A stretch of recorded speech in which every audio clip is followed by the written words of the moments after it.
राजस्थान में लोकसभा चुनाव की वोटिंग के बाद सभी को रिजल्ट का इंतजार है और पॉलिटिक्स के चाणक्य अमित शाह का एक बयान जिसके ऊपर हम पहले चर्चा कर चुके कि बीजेपी का मिशन 25 जो है वो खतरे में, यानी कि 25 सीटें लगातार तीसरी बार भाजपा जीत पाएगी, उस पर बड़ा सवाल है। और यह सवाल जो है यह अनायास ही खड़े नहीं हुआ है, इसके खड़े होने में बीता काफी समय लगा है और समय लगने में कई सारे राजनीतिक एंगल लगे हैं और इन एंगल्स के कारण भाजपा 25 सीटों वाली हैट्रिक नहीं दोहरा पा रही है। चूंकि गर्मी राजस्थान में बढ़ गई है और इस बढ़ी हुई गर्मी के बीच चर्चा करेंगे कि राजनीतिक रूप से जो देश की राजनीति के चाणक्य कहे जाते हैं, केंद्रीय गृह मंत्री और भाजपा के सबसे बड़े रणनीतिकार अमित शाह के बयान का कारण क्या है, क्या कारण रहे हैं। क्योंकि अमित शाह कुछ भी अनायास ही या हवा में बात नहीं करते, मतलब कि राजस्थान में मिशन 25 में डेंट लग रहा है। गृह मंत्री ने स्वीकार किया कि इस बार बीजेपी की कुछ सीटों में राजस्थान में कमी हो सकती है, यानी कि क्लीन स्वीप का दावा करते हुए फ्रंट फुट पे आने वाली बीजेपी अब बैक फुट पर नजर आ रही है। हालांकि जब तक वोटिंग हुई थी दोनों चरणों की, उसमें बीजेपी की ओर से सभी सीटों को जीतने के दावे थे। अब राजनीतिक जानकार अमित शाह के इस बयान को लेकर कई सियासी मायने निकाल रहे हैं, साथ ही जानने की कोशिश कर रहे हैं कि क्या कारण है जिसके कारण अमित शाह ने बीजेपी के मिशन 25 को लेकर सवाल खड़े किए हैं। कुछ कारणों पे अपन चर्चा करेंगे, जिसमें यह है कि बड़े नेता जो है उनको किनारे किया जाना या उनको ऐसी जगह लगा देना कि वो एक ही जगह उलझ के रह गए। मसलन बात करें राजेंद्र राठौड़ की, तो वो चूरू में उलझ के रह गए या शेखावाटी से बाहर नहीं निकल सके पहले चरण में, जबकि उनका प्रभाव धौलपुर की सीट पे भी है, उनका प्रभाव भरतपुर की सीट पे भी है, उनका प्रभाव और भी राजस्थान में बड़े पैमाने पे राजेंद्र राठौड़ जिस तरीके से उन्होंने गंगानगर में अपनी भूमिका निभाई थी, पंजाबी वो जानते हैं। राजेंद्र राठौड़ उस भूमिका से दूर रहे या दूर किया गया उनको। यही नहीं, अकेले राजेंद्र राठौड़ नहीं, दूसरा नाम सतीश पूनिया का है। सतीश पूनिया जिनको हरियाणा का प्रभारी बना दिया गया, जबकि वो कुछ ही अरसे पहले यानी कि करीब 1 साल पहले इसी प्रदेश के प्रदेश अध्यक्ष रहे थे और लंबे समय तक रहे थे।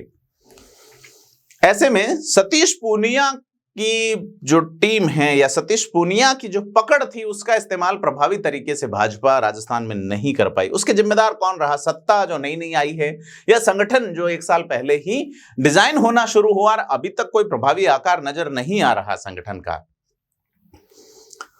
दूसरा बड़ा कारण माना जा रहा है, दूसरे कारण से पहले एक और व्यक्ति की चर्चा करनी बनती है, उनका नाम वसुंधरा राजे है।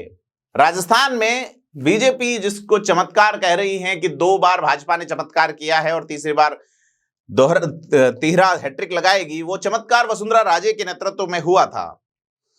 बीजेपी में गुट अंदरूनी तौर पे तब भी रहे होंगे, लेकिन वसुंधरा राजे जो कि एकमेव शासन व्यवस्था के माध्यम से उन्होंने 25 की 25 सीटें 2014 में और 25 की 25 सीटें 2019 में भाजपा के खाते में डाली थी।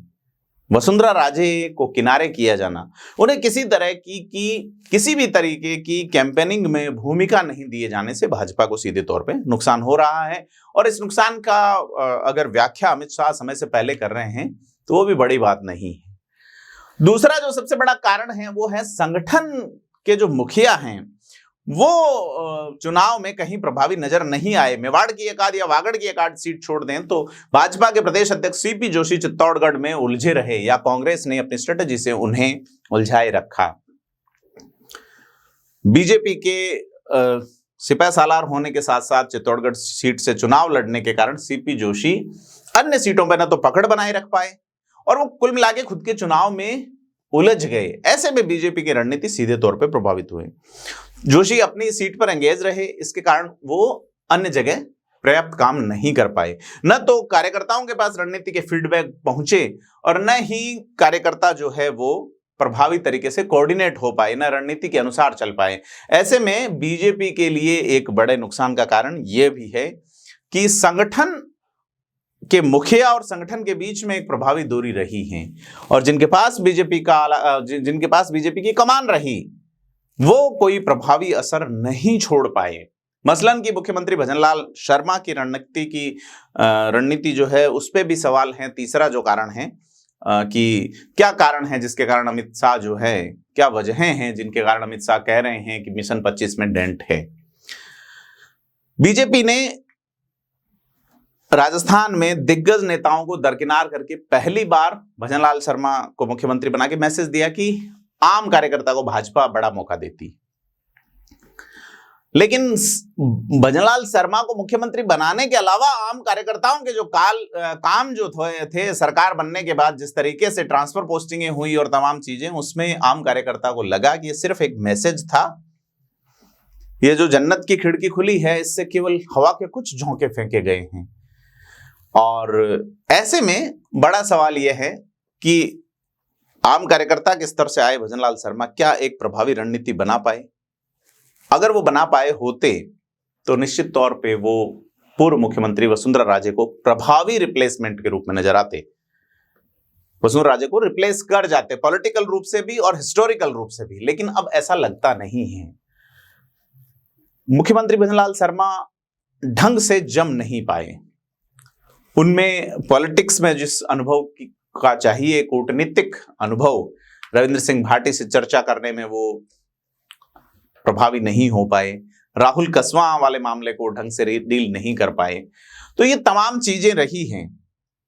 ऐसे में और एक स्टार प्रचारक का जो ऑरा होना चाहिए उसमें भी मुख्यमंत्री भजनलाल शर्मा ढले हुए नजर नहीं आ पाए।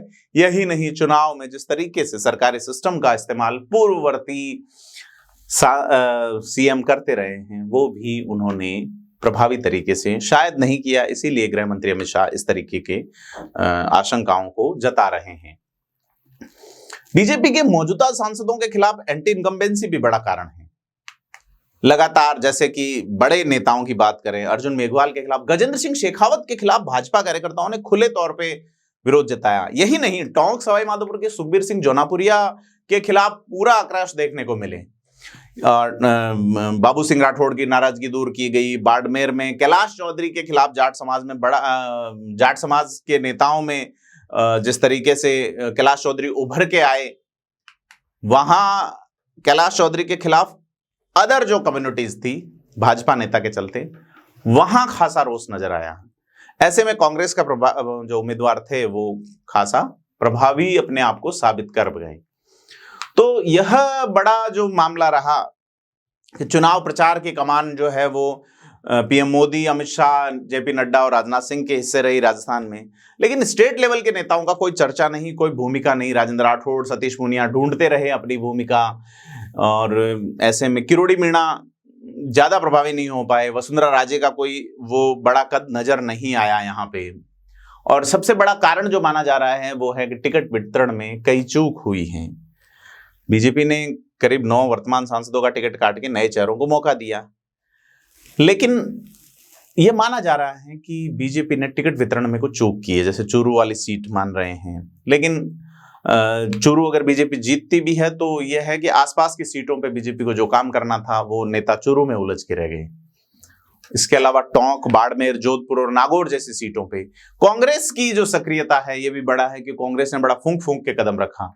आरएलपी जो कि भाजपा के पक्ष में कुछ डेंट कर सकती थी कांग्रेस के लिए, कांग्रेस ने उससे गठबंधन किया, कांग्रेस ने कम्युनिस्टों से गठबंधन किया, और कांग्रेस ने तीसरा जो अवसर आता है उसका जो माहौल है उसको खत्म कर दिया सीधे तौर पे कि त्रिकोणीय कुछ भी नहीं, 50-25 हजार वोट लेने वाला व्यक्ति नहीं चाहिए। तो ये सारी जो चीजें हैं यह बड़े पैमाने पे नजर आई है कि जिस तरीके से भाजपा की 25 सीटें खतरे में हैं, 25 में से कुछ सीटें खतरे में हैं। जाट समाज का आंदोलन, चाहे वो मिशन गंगाजल ले लो, राजपूत समाज का आंदोलन पुरुषोत्तम रूपाला वाले बयान के बाद, तो ये बड़ी चीज है क्योंकि जाट विधानसभा चुनाव में अपना रुख स्पष्ट कर चुके हैं अगेंस्ट बीजेपी। लेकिन राजपूत जो कि भाजपा का कोर वोटर माना जाता है, भाजपा ने जो 3 टिकट दिए हैं उसमें से 2 टिकट पूर्व राज परिवार के सदस्यों को दिए गए हैं और 1 टिकट गजेंद्र सिंह शेखावत को है। तो आम राजपूत जो है वो अब सुनने की स्थिति में, सुनना नहीं चाहता कि आप हमारे इतिहास के या इन बिंदुओं के साथ छेड़छाड़ करेंगे तो अगेंस्ट बीजेपी जाया जाएगा। और यह जो लावा है कई दिनों से खतबदा रहा था। और ऐसे में यह जो चीजें हैं कि कास्ट बेस अनइक्वेशन जो है, इसके अलावा भाजपा की और जो चीज है वो बड़ी अलग तरीके से देखी जा रही हैं कि संगठन और सत्ता और ब्यूरोक्रेसी में लगभग एक ही जाति का प्रतिनिधित्व जो एक माइंडसेट तैयार हुआ है बड़े पैमाने पे, उसका नुकसान भी भाजपा का वोट बैंक क्या खिसक जाएगा, बड़े सवाल हैं। इसके अलावा कॉन्स्टिट्यूशन वाला जो इशू है, कांग्रेस ये मैसेज फ्लोट करने में सक्षम रही कि भाजपा 400 पार इसलिए जाना चाहती है कि वो संविधान बदल देगी। ऐसे में लगातार केंद्रीय स्तर के और स्थानीय नेताओं को भी कहना पड़ा कि कॉन्स्टिट्यूशन नहीं बदला जाएगा, नहीं बदल सकते। ये तमाम चीजें जो है वो लगता है इन सबको देखते हुए, और दूसरे नेता जो कि बागी हुए, जिनमें रविंद्र सिंह भाटी जिस तरीके से उन्हें पिंच करके 2 हैंडपंप के बहाने से, या दूसरी चीजें कि भी भाजपा के जो नेता प्रचार अभियान में लगे वो इतने प्रभावी नहीं रहे, और जो प्रभावी थे वो लगे नहीं। यह एक बड़ा कारण माना जा सकता है। आपको क्या लगता है हमें कमेंट करके बताएं, और वीडियो को लाइक शेयर सब्सक्राइब जरूर करें। धन्यवाद।